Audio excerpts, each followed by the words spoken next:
중요합니다. 시험에 항상 나옵니다. 항상 나온다.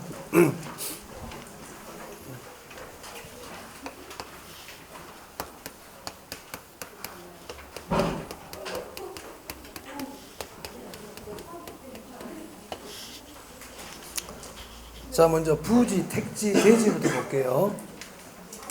자, 우리 책에 44페이지에 부지 나오죠? 네. 부지가 뭐죠? 네. 네, 부지는 건축이 가능한 토지뿐만 아니라 건축이 불가능한 토지도 다 포함하는 포괄적 용어라고 그러죠. 그죠? 그렇게도 제가 잘 내고 일정한 용도로 이용되고 있는 토지 이렇게도 잘 낸다고 그랬습니다. 자, 부지는 건축이 가능한 토지뿐만 아니라 건축이 불가능한 토지를 다 포함하고요. 그리고 일정한 용도의 바닥 토지 이렇게 얘기해요. 전에 제가 적어드렸죠? 네. 네. 부지 일정한 용도의 바닥 토지.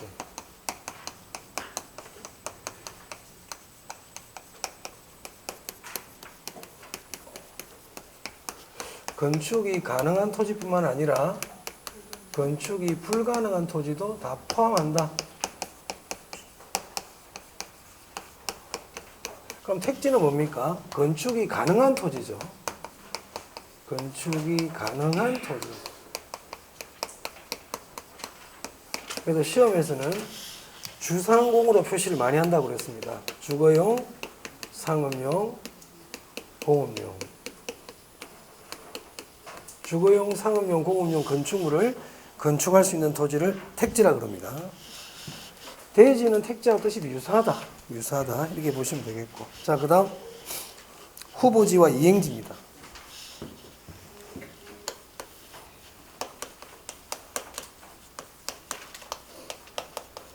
자, 후보지 이행지인데, 자, 후보지 이행지를 우리가 공부하려면 토지의 용도에 따른 분류를 알아야 돼요.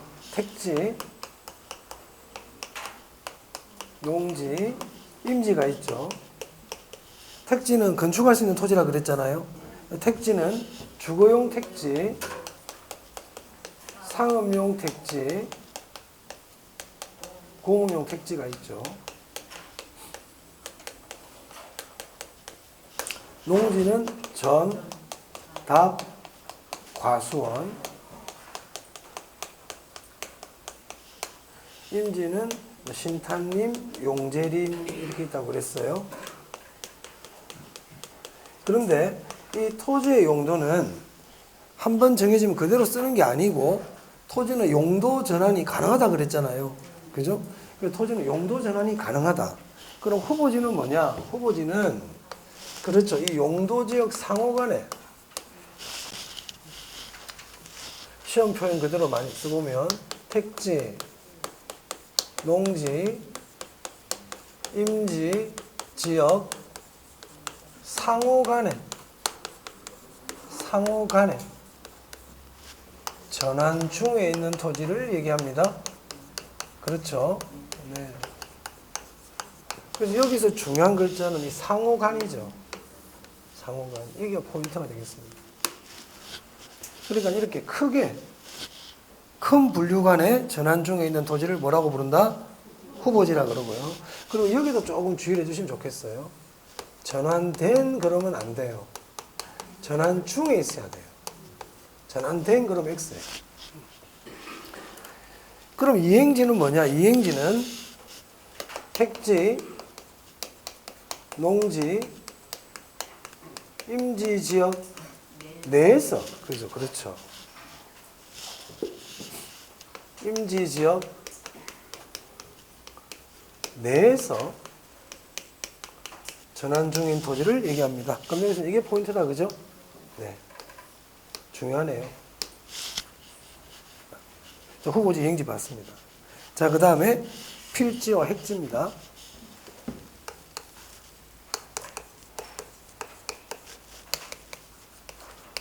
필지는 토지의 등록 단위다. 등록 단위. 등록 단위예요. 그러니까 토지를 등록하고 나면 지번이 부여가 되거든요. 지번 부여 단위라고 보시면 되겠습니다. 어떤 글자가 중요하다? 지번. 그리고 우리가 토지를요, 매매를 한다든지 교환을 할 때는 반드시 필지 단위로 매매 교환합니다. 그래서 이 필지는 매매 교환 시 중요해요. 소유권 변동과 관계 있다고요. 소유권을 변동시킬 때는 반드시 필지 단위로 하는 겁니다. 그래서 이거는 법률적 개념이라고 볼 수 있죠.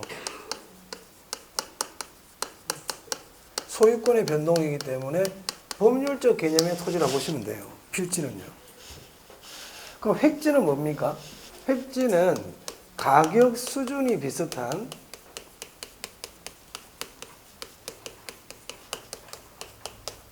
일단의 토지를 얘기하죠. 한 무리의 토지를 얘기해요. 그럼 여기서 어떤 말이 중요합니까? 이 말이 중요합니다. 그럼 획지는 토지를 이용한다든지 토지를 평가할 때 중요합니다. 이용 평가할 때는 획지 개념이 중요한 거예요. 우리 책에 그런 말도 있을 겁니다, 아마. 네. 그러면 여기 가격이라는 말이 나오잖아요. 그래서 획지는요, 경제적 개념의 토지인 거예요.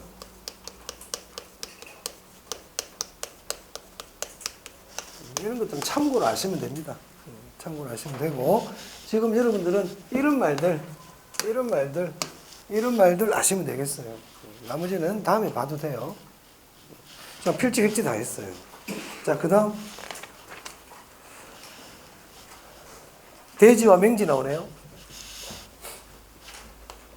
자, 맹지, 대지. 자, 이 대지는 저 대자하고 다르다 그랬습니다. 이거는 이 대자를 씁니다. 한자가 저 대자하고 달라요. 안 중요해요. 안 중요해. 대지. 이건 별로 안 중요하고. 맹지는 뭐예요? 그렇지. 타인 토지에 둘러싸여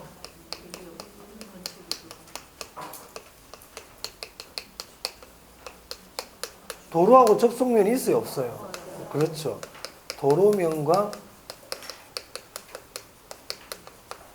접속면이 없는 토지를 얘기하죠. 건축할 수 있나요? 건축이 불가능하죠. 원칙적으로. 건축 불가. 맹지. 이 대지는 자루 모양의 토지인데 굳이 신경 안 쓰셔도 됩니다. 자, 그 다음 나지와 근부지입니다.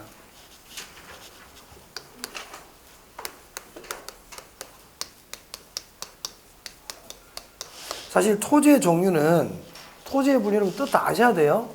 다 아셔야 되는데 특히 나지 같은 부분은 주의할 부분이 있거든요. 주의할 부분이 있어요. 주의할 부분이. 나지를 공부할 때는 주의할 부분이 있다. 자, 주의할 부분이 뭐냐면 나지는 지상에 건축물이 있다 없다? 건축물이 없죠. 건축물이 없고 또 그렇죠. 사법상 사용 수익에 제한이 없는 토지입니다. 그럼 어느 부분을 주의해야 된다고 그랬습니까, 제가? 그렇죠. 여기를 주의하라는 거예요. 공사법상 그러면 안 돼. 사법상 사용 수익에 제한이 없는 겁니다. 뭐 지상권 같은 게 없다 이 말입니다. 지상권 같은 사법상 제한이 없다. 그럼 근부지는 뭐냐? 이건 뜻은 별로 안 중요해요. 건축물이 들어선 토지를 얘기하죠. 이게 다 근부지예요, 지금. 건물 보이는 땅들은 다 근부지예요. 근부지. 자, 그런데 이 나지와 근부지에서는 하나 필요한 개념이 있다고 그랬죠. 건부감가죠. 건부감가. 이 건부감가 아셔야 돼요. 건부감가는 나지의 가치보다 건부지의 가치가 더 작은 걸 얘기합니다. 그렇죠? 건물이 있는 땅이 오히려 더 가치가 낮다. 이 얘기죠. 그 말은 건물이 토지의 최유효 이용을 저해한다는 얘기라고 그랬죠. 최유효 이용을 저해하기 때문이다.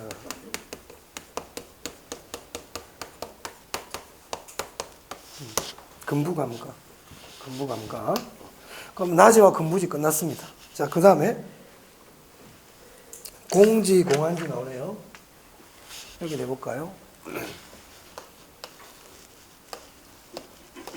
공지, 공한지, 휴한지, 유휴지. 자, 공지는 뭡니까? 그렇죠. 건축법상 제한으로. 여기서 건축법상 제한이라는 것은 건폐율, 용적률을 얘기하는 겁니다.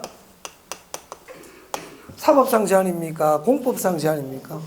그렇죠. 공적 제한이죠. 공적 제한이죠. 건축법상 제한으로 건축하지 못하고 비워둔 토지죠. 토지의 분류는 여러분들이 다 잘 하십니다, 이제. 자, 공한지는 뭡니까? 지가 상승을 노리고, 그죠? 지가 상승을 위하여 장기간 방치한 토지죠. 투기 목적, 그죠? 투기 목적. 휴한지는 뭡니까? 그렇죠. 정상적으로 쉬고 있는 토지죠. 정상적으로 쉬고 있는 토지다.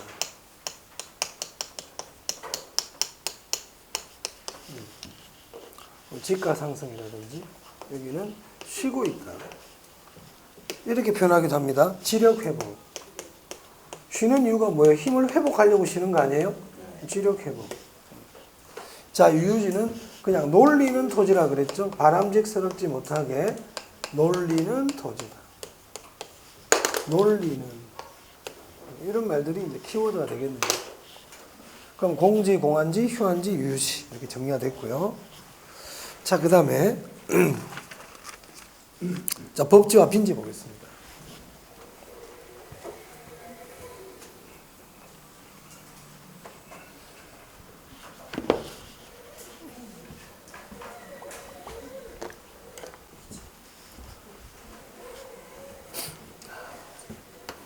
자, 법지. 법지는 토지의 소유권은 인정되지만 사용 실익이 없는 토지죠. 사용 실익이 없다. 이 뜻은 일단 아셔야 돼요. 그리고 우리 시험에서 보면 경사면 토지 이렇게 표현할 때도 있다. 경사면 토지. 자, 근데 빈지가 있는데요. 빈지는 소유권이 있어요, 없어요? 소유권이 없어요. 소유권은 인정되지 않지만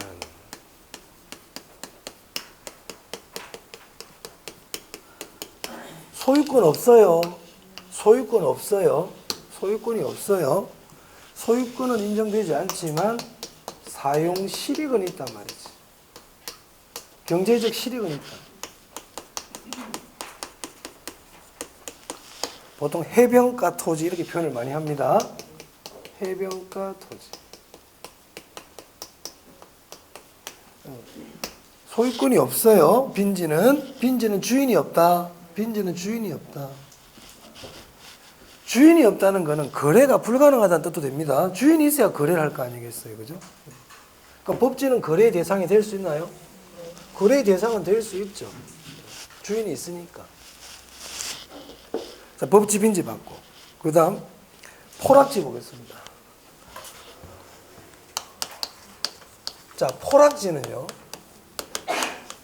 지적 공부에 등록이 된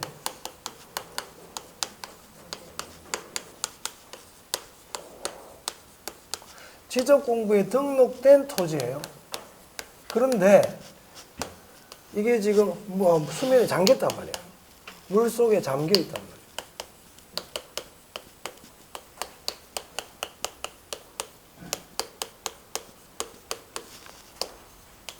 집안이 절토돼요. 이런 말들이 많이 나옵니다.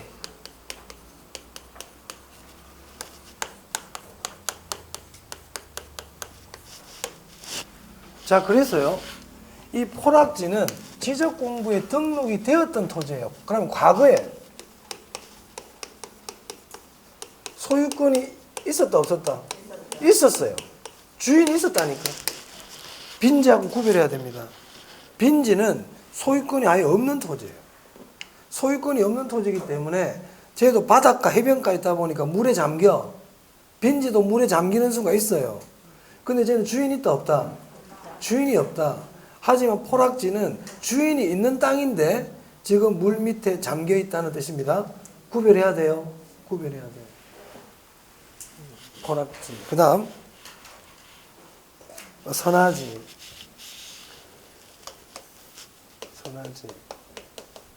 선화지 제가 전에 작년 시험에 잘 안 나온 애라고 그랬는데 작년에 나왔죠. 안 나오던 애들이 하나씩 나온다고 그랬잖아요, 제가. 그동안 안 나온 애들이 이제 나오기 시작한다니까요. 선화지. 고압선 아래 토지입니다. 선화지. 그 다음은 누군가요? 소지? 소지. 또는 원지. 개발되기 이전에 처음 상태의 토지를 얘기하죠. 그렇죠. 자연 상태 그대로의 토지. 그 다음 1단지네요. 1단지는 그 별표만 해두고 시험에 나온 지 얼마 안 됐기 때문에 앞으로도 계속 나올 수 있는 애입니다. 시험에 지금 한 번 정도 나왔거든요. 얘는 또 나올 수 있어요. 1단지. 그 용도상 불가분에 관계 있는 용도상 불가분 1단의 토지를 얘기합니다. 용도상 불가분에 있는 1단의 토지를 뭐라고 부른다? 1단지라 불러요. 자, 한 개지 별표하세요. 얘 지금까지 안 나왔어요. 이제 나올 때 됐어요. 한 개지만 지금까지 안 냈어. 한 개지만. 한 개지 나올 때 됐다고. 한 개지는 택지 이용의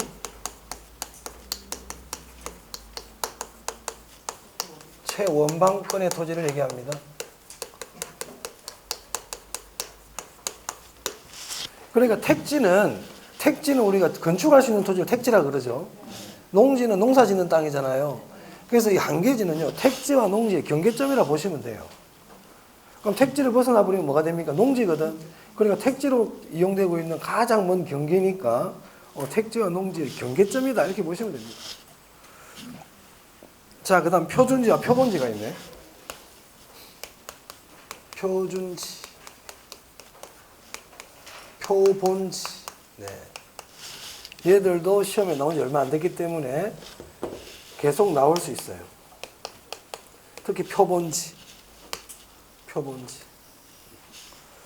자, 표준지와 표본지는 둘 다 대표로 선정된 토지예요. 그 많은 토지들 중에 대표 토지로 선정된 토지입니다. 둘 다. 그런데 선정한 목적이 달라요.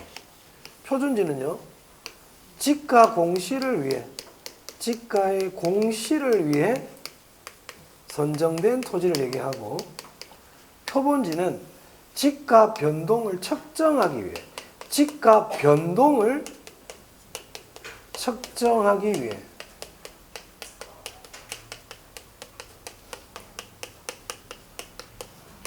선정한 토지를 얘기합니다. 됐나요? 그래서 그 책에 보시면 표준지 지가의 공시를 위해, 동그라미는 표본지는 지가 변동을 위해 이렇게 나오죠? 그렇게 구별하시면 되겠네요. 자, 그래서 토지의 분류 다 봤습니다. 토지의 분류 다 봤다. 자, 그리고 49페이지 밑에 보면 우리나라 표준산업 분류에 따른 부동산업의 분류 있죠? 이거는 제가 뭐라고 그랬죠? 외워라. 이건 암기해야 된다. 이거는 뭐 그냥 암기입니다. 암기. 자, 넘기세요. 자, 이제 주택 볼게요. 이제 토지의 분류 다 했고요. 이제 주택의 분류입니다.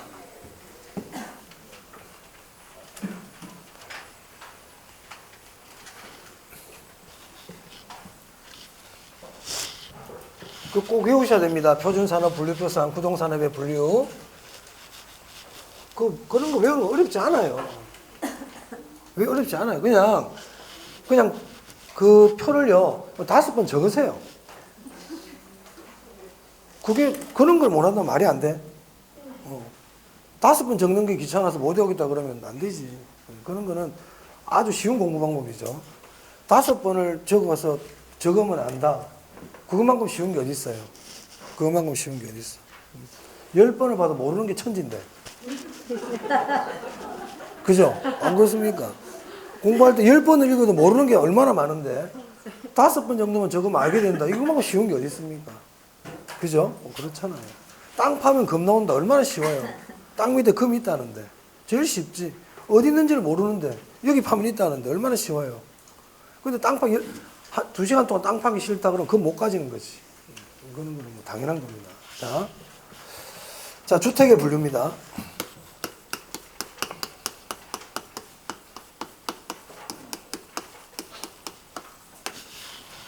자, 주택은요, 단독주택과 공동주택으로 나눌 수 있어요. 자, 1, 2월 달에는 그냥 간단한 큰 분류만 말씀드렸었죠. 자, 공동주택, 연세대 기숙사 이렇게 외우라고 그랬습니다.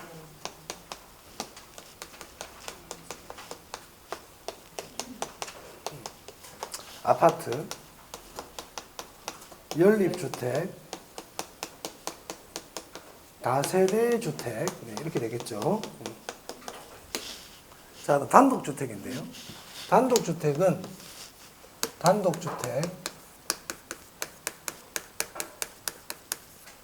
다중주택, 다가구주택, 네, 이렇게 됩니다. 오케이. 좋습니다. 그럼 여기서 다중, 다가구, 아파트, 연립, 다세대, 시험에 다 나왔던 애들이에요. 다 나왔던 애들인데 이 중에서 특히 중요한 거는 다중입니다. 다중. 꼭 아셔야 되고요. 그리고 제 생각에 최근에 기숙사가 한번 나왔거든요. 그래서 기숙사도 잘 알아두세요. 이건 제가 나중에 체크해 드릴 텐데요. 체크해 드린 부분만 잘 보시면 되겠어요. 그럼 여러분, 단독과 공동주택의 차이는 뭐냐면요. 단독주택은 저 주택의 주인이 혼자예요. 혼자. 소유권을 가진 사람이 혼자라고. 주인이 하나밖에 없다고요. 하지만 이 공동주택은 구분 소유권 등기가 다 가능한 것들입니다. 101호, 102호, 103호가 다 주인이 다 다르다는 거죠. 하지만 다중과 다가구는 그냥 이름은 101호, 102호, 103호로 구분할 수 있을지 모르겠지만 우리 원룸 같은 거 있잖아요. 주인은 혼자라는 거예요. 무슨 말 알겠죠? 단독주택이라는 거는 구분 소유권 등기가 불가능한 주택을 얘기하고 공동주택은 구분 소유권 등기가 가능합니다. 그럼 굳이 시험에 나오는 건 아니지만 그렇구나 이거 아시면 되겠어요. 자, 그리고요. 다중, 다가구, 연립, 다세대 주택에 보면 바닥 면적 합계라는 게 나와요. 그걸 다 외울 수는 없거든요. 바닥 면적 합계.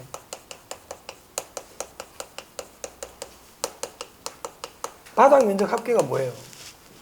이렇게 건물이 있으면 주택이 있잖아, 이렇게. 그럼 여기가 이게 지금 바닥 면적 아닙니까? 맞아요?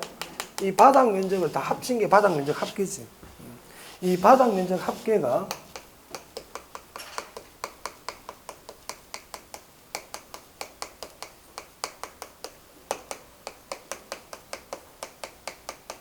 이걸 보통 연면적이라고도 그러죠. 다 660이에요.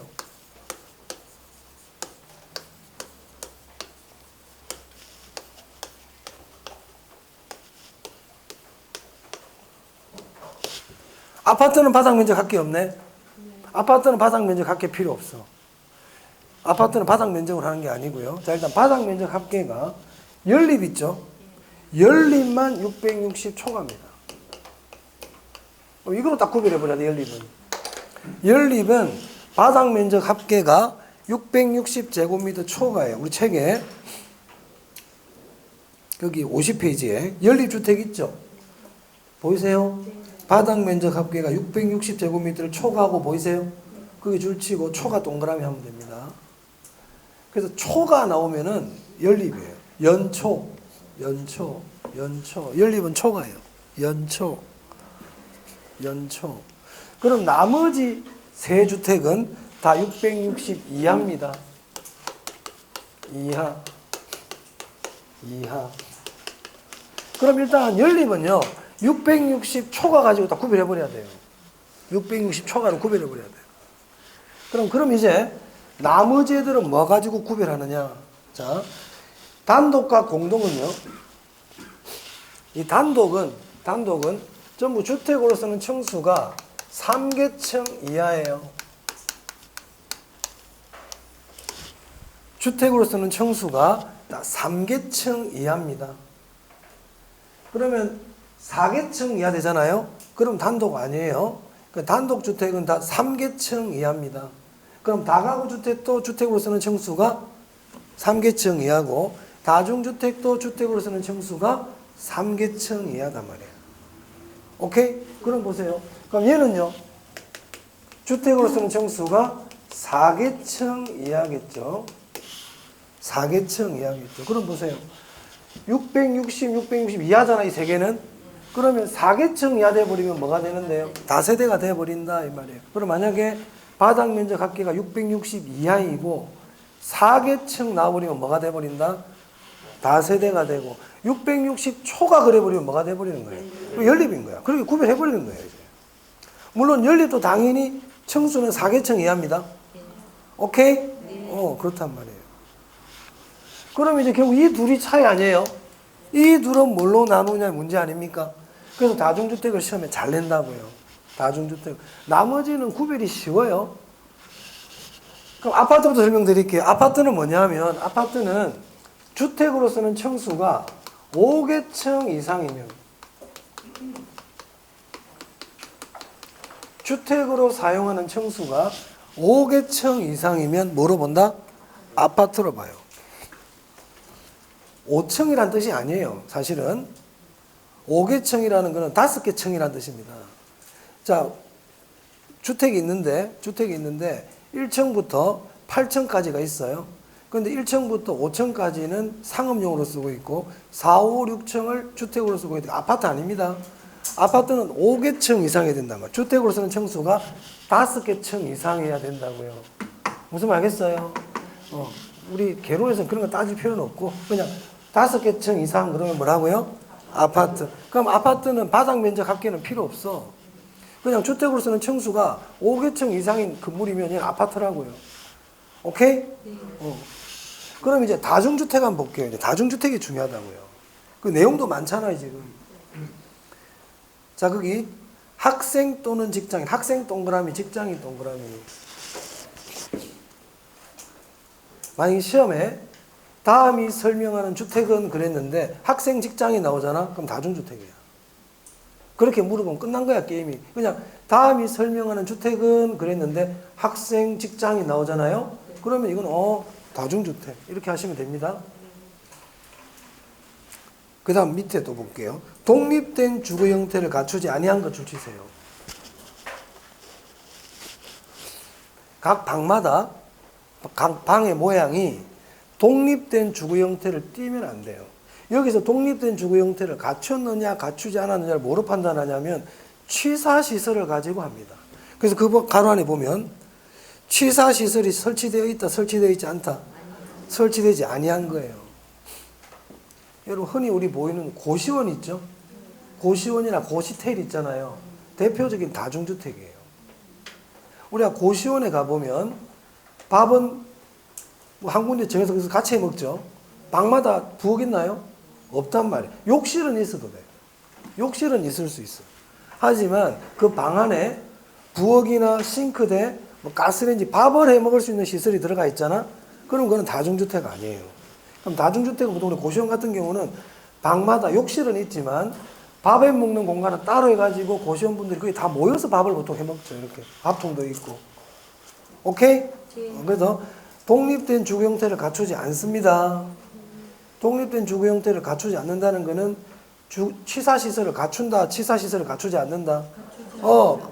취사시설을 독립적으로 갖추면 안 돼. 따로따로 방마다 있으면 안 된다고요.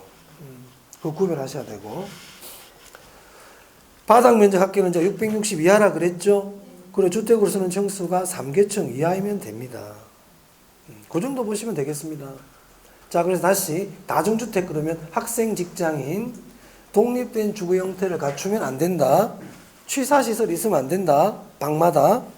그리고 바닥 면적 660 이하, 3계층 이하. 그러면 되겠습니다. 그럼 다가구는 뭐냐면 그냥 바닥 면적 합계 660 이하이고요. 3계층 이하 이렇게 생각하시면 돼요. 물론 19세대 이하란 말도 있지만 다가구는 그렇게 크게 어렵지가 않단 말이에요. 자, 다가구 주택 봐보세요. 3계층 이하 나오죠? 660 이하 나오죠? 그리고 19세대 이하. 이거는 다가구입니다. 그럼 다 했네요. 다시. 그럼 어떻게 하면 됩니까? 단독주택, 공동주택도 나눌 수 있어야 돼요. 연세대 기숙사 그러면 공동, 나머지는 단독. 자, 아파트. 주택으로 쓰는 층수가 5계층 이상이면 아파트야. 아파트. 그리고 단독과 공동은 4계층 이하는 아파트를 뺀 공동이 되는 거고, 아파트는 5층 이상이면 그냥 아파트잖아요. 그럼 이제 4층짜리들은 다 뭐야? 4계층 이하는. 주택으로 쓰는데 4계층 이하면 다 뭐가 돼버려? 그렇지. 연립 아니면 다세 되겠죠. 근데 거기서 660 초가 그려버리면 뭐가 되고요? 연립이고, 660 이하 그려버리면 뭐가 되고? 그럼 연립 다세도 구별됐잖아. 그러면 주택으로 쓰는 층수가 3계층 이하 그러면 이제 다중 아니면 다가구잖아요. 그럼 다중은 뭔데요? 학생, 직장인, 독립된 주거 형태 없고, 그렇죠? 그거로 구별하는 거고, 다가구는 나머지 3계층 이하면 다가구고, 이래 되는 겁니다. 할 수 있겠습니까?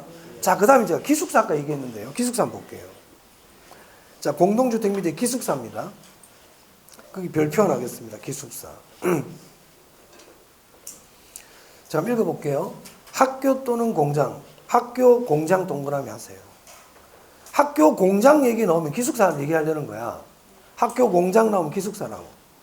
그리고 학생 또는 종업원이라 돼 있죠, 이제. 아까는 학생, 직장인 그러면 제가 아까 다중이라고 그랬는데, 이제는 학생, 종업원이 나오죠.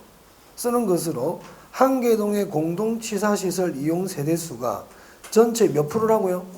거기 동그라미하고 별표하세요. 기숙사 나오면요.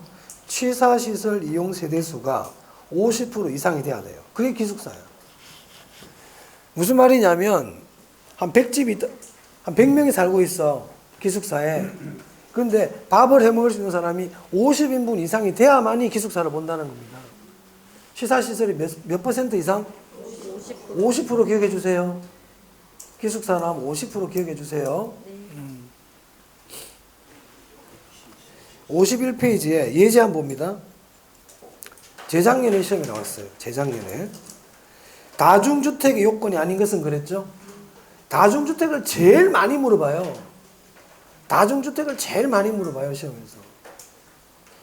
작년에는 제 기억에 다가구 나온 것 같은데. 하여튼 다중주택을 많이 물어봐. 자, 틀린 거 찾기입니다. 한 개동의 주택으로 쓰이는 바닥 면적의 합계가 660 이하이고 주택으로 쓰는 층수가 3계층 이하다. 맞아요? 네. 혹시나 몰라서 그런데요. 거기 부설 주차장 면적은 제외 보이세요? 제외 동그라미 하세요. 아까 바닥 면적 합계가 660 이하라 그랬잖아. 네. 근데 보면 우리가 보면 필로티 구조들이 있잖아요. 네. 필로티 구조 아세요? 네. 필로티라는 거는 여기는 이제 이렇게 주택으로 되어 있는데 여기 주차장 아닙니까? 맞아요? 이런 걸 필로티 구조라고 그러잖아. 그럼 주차장 면적은 바닥 면적에 포함시키지 않는다고요. 바닥 면적이 제외된다고요. 주차장 면적은. 자, 그리고 주택으로 쓰는 층수가 3계층 이하라 그랬죠? 그럼 지하에도 주택이 있을 수 있잖아요, 우리가. 지하층은 제외입니다. 지하층 제외입니다. 다 제외네 그냥. 그냥 제외다 그지? 나오면 제외. 그럼 맞네요. 1번 맞죠? 2번 독립된 주거 형태를 갖추지 않은 것. 각 실별로 욕실은 설치할 수 있으나 취사시설은 설치하지 않은 것입니다. 취사시설 들어가면 안 돼요. 3번입니다. 학교 또는 공장. 게임 끝났죠? 학교 공장 나오면 제가 뭐라고 그랬어요? 기숙사라고요. 3번이 답이죠. 그럼 이제 3번 체크를 딱 해버려야 돼요. 그런데 학교 공장 또는 학생 종업원이라는 말이 나왔는데 이거를 기숙사인지를 모르고 계속 읽고 있잖아. 그럼 이게 안 된다는 얘기지, 제 말은. 실력이 부족하다는 뜻 아닙니까? 그죠? 그래서 3번은 기숙사가 말. 이게 처음 나왔어. 이 32회 때. 기숙사가 지금까지 시험에 나온 적이 없다고요. 그래서 제가 얘가 처음 나왔기 때문에 제가 늘 하는 얘기는 이게 또 나올 수 있다고 그러잖아요. 또 나올 수 있다. 안 나올 수도 있지만 나올 수가 있다고. 그럼 이제는 50%로 바꿀 것 같아. 그 50% 동그라미 딱 쳐놓으세요. 취사시설 50% 이상이라고요. 50% 거기를 기억하세요. 학생 종업원, 학교 공장 그러면 기숙사예요. 기숙사인데 50% 이상. 됐습니다. 자, 그 다음 51페이지 위에 참고 보세요. 참고. 도시형 생활주택, 준주택, 세대 구분형 공동주택 있죠? 도시형 생활주택과 준주택은 시험에 자주 나와요. 자, 도시형 생활주택 보겠습니다. 도시형 생활주택도 일종의 공동주택이거든요. 공동주택인데 300세대 미만이에요. 그 줄치고요.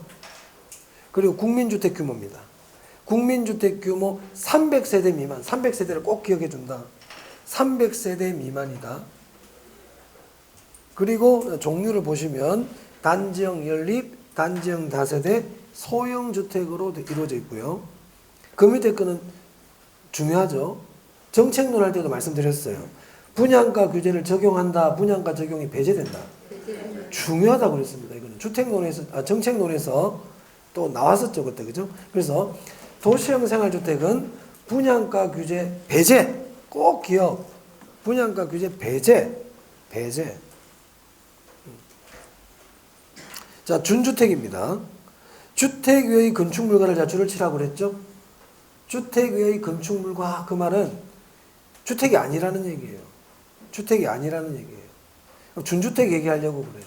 주택은 아닌데 주거시설로 이용이 가능하다는 거죠. 그래서 이거는 주택 외의 건축물과 이 말 딱 나오면 준주택 이게 돼야 돼. 주택 외의 건축물과 그러면 준주택. 자, 그 다음 세대 구분형 공동주택입니다.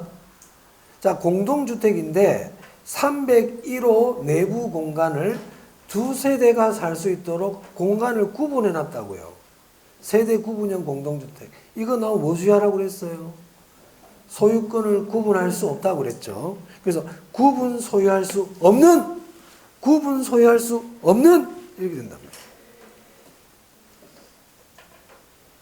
아파트 101호인데 두 세대가 살 수 있도록 공간을 둘로 나눠놨다고요. 문도 따로따로 다 달아줘요. 문도 다르게 달 수 있어요. 하지만 그 공간 두 개를 주인이 다르면 안 된다는 거예요. 소유권은 구분할 수 없다 이 말입니다. 그럼 101호가 주인이 두 명이 돼버리잖아. 그렇게 하면 안 되지. 그걸 세대 구분형 공동주택이라 그럽니다. 자, 그래서 주택의 유형까지 봤어요. 자, 그러면 문제 한번 풀어보고 좀 쉴게요.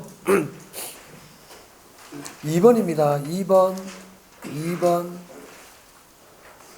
토지의 종류에 관한 설명 중 틀린 것은 표준질환 지가의 공시를 위한 중요한 말이 나왔네요. 지가의 공시를 위한 선정한 대표 토지다. 오케이. 소질환 대지 등으로 개발되기 이전에 자연 상태 그대로의 토지를 말한다. 맞죠? 부지는 도로 부지, 하천 부지와 같이 일정한 용도로 이용되는 토지를 말한다. 맞습니까? 토지와 도로 등 경계 사이에 어떤 글자가 나왔어요? 오케이. 이거 뭔데요? 작년 시험 지문이죠. 작년에 이렇게 나왔었죠. 경사진 부분이 핵심어죠. 후보지. 인위적 자연적 행정적 요건에 따라 토지가 구별되는 것으로 가격 수준이 비슷한 나왔네. 획지죠. 그렇죠. 다 시험 나왔던 지문들이에요. 자, 5번 가겠습니다. 토지의 분류에 관한 설명이다. 옳은 것은 소유권이 인정되지 않는 바다와 육지사 해변 토지를 우리 뭐라 그러죠? 빈지라 그랬죠. 소유권 인정 안 돼요. 빈지. 작년 문제입니다. 2번 택지 농지지역 내에서 이행지 후보자 아니죠. X. 나지의 가치가 근부지의 가치보다 크대요. 그럼 근부지 가치가 작네요. 이거 뭐라 그래요? 근부 감가라 그래야 되죠. 근부지 가치가 작잖아요. 4번에 지력회복이란 글자가 보이네. 휴한지. 근데 4번이 맞네요. 지가 상승을 기대하고 뭔데요? 공한지. 공지돼 있네. X. 자, 3번 갑니다. 다음 중 부동산의 경제적 개념에 해당하지 않는 거 몇 번입니까? 공장재단은 법률적 개념입니다. 준부동산 법률적 개념. 자, 6번. 주택에 관한 설명이다. 틀린 것은. 주택법상 기숙사란, 기숙사 나오면 퍼센트 보세요. 50%. 틀렸죠? X. 기숙사 딱 나오면 퍼센트부터 봅니다. 그리고 나서 퍼센트가 50% 맞잖아. 그럼 이제 학교, 공장, 종업원인지 보라고요. 학교, 공장, 종업원 돼 있죠? 어떤 걸 먼저 봐도 관계없는데 제 생각에 퍼센트부터 보시는 게 좋아요. 1번 바로 답이잖아요. 1번 체크하면 되죠. 그래서 제가 32문제를 30분 만에 풀 수 있다는 거예요. 답이 1번이 있는데 2, 3, 4 읽으면 안 되지. 이걸 다 읽으니까 시간이 부족하지. 그럼 왜 다 읽어요? 제가 그래 실력이 부족하다는 얘기잖아. 실력이 부족하다. 자, 2번 볼게요. 준주택이란 주택의 건축물과 오케이 맞아요. 준주택이에요. 그럼 준주택의 대표적인 게 대부분 이제 오피스텔, 노인복지주택이 있습니다. 다중주택이란 학생, 직장인, 오케이, 바닥면적 합계 660 이하, 3계층 이하. 딱 볼 거만 딱 보라고요. 도시형 생활주택 300세대, 그죠? 단지형 연립, 단지형 다중, 소형주택 밑줄 치세요. 이게 예전에는 원룸형 주택이었거든요. 명칭이 바뀌었어요. 소형주택으로. 원룸형 그러면 안 돼. 소형주택이에요. 소형주택. 원룸형 그러면 안 돼요. 소형주택. 자, 그 다음 5번 다세대 주택 나왔네.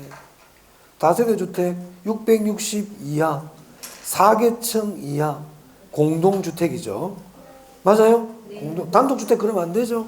공동주택. 그러니까 객관식 문제 볼 때 다 막 쭉 이런 게 아니고 알고 읽어야 된단 말이야. 알고 푸니까 금방 풀잖아요. 근데 여러분들이 읽고 생각하니까 늦단 말이야. 그러니까 다세대 주택은 나 그러면 기본적으로 다세대 주택이 뭔지를 알고 읽어야 돼요. 알고 읽어야 된다. 근데 그렇게 안 하고 읽으면서 자꾸 알려고 하니까 틀리죠. 헷갈린다. 그러니까 헷갈리는 거예요. 그래서 이 주택의 유형은 시험에 잘 낸다. 토지의 분류와 주택의 분류는 시험에 잘 내는 부분이니까 기본적으로 꼭 잘 알고 계셔야 되겠습니다. 자, 좀 쉬었다 하겠습니다.